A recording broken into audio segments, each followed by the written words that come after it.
Hoy voy a mostrarles cómo limpiar y desinfectar un piso solamente usando la máquina de lavar automática. Primeramente vamos a llenar la máquina con nuestro desinfectante limpiador Q128 diluido a 1 onza por galón de agua. Una vez que la máquina está cargada con el desinfectante, vamos a lavar el piso. Lo vamos a lavar con un pase y levantar al mismo tiempo la solución de limpiador desinfectante. Y bien, ya que hemos lavado el piso, ahora vamos a desinfectar el piso. ¿Cómo lo vamos a hacer? Muy fácil. Vamos a usar la máquina automática, pero esta vez vamos solamente a fregar la solución de desinfectante limpiador sobre la superficie del piso. En esta instancia no la vamos a levantar con la aspiradora, solamente la vamos a tirar mojado, que quede bien mojado. Hay que dejarla descansar por 10 minutos.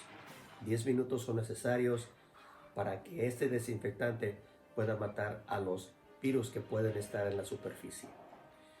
Una vez que se ha dejado el desinfectante en el piso por 10 minutos, ahora con la máquina automática vamos a regresar, vamos a bajar la aspiradora y vamos a recoger la solución de desinfectante que está en el piso.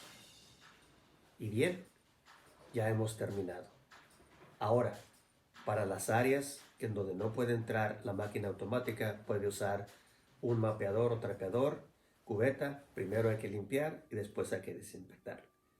Y así de fácil es lavar y desinfectar con la máquina automática.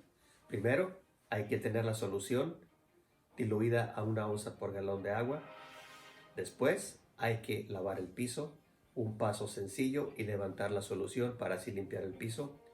Después hay que regresar, tirar la solución con la máquina automática sin levantarlo, dejar que la solución de desinfectante descanse en el piso por 10 minutos.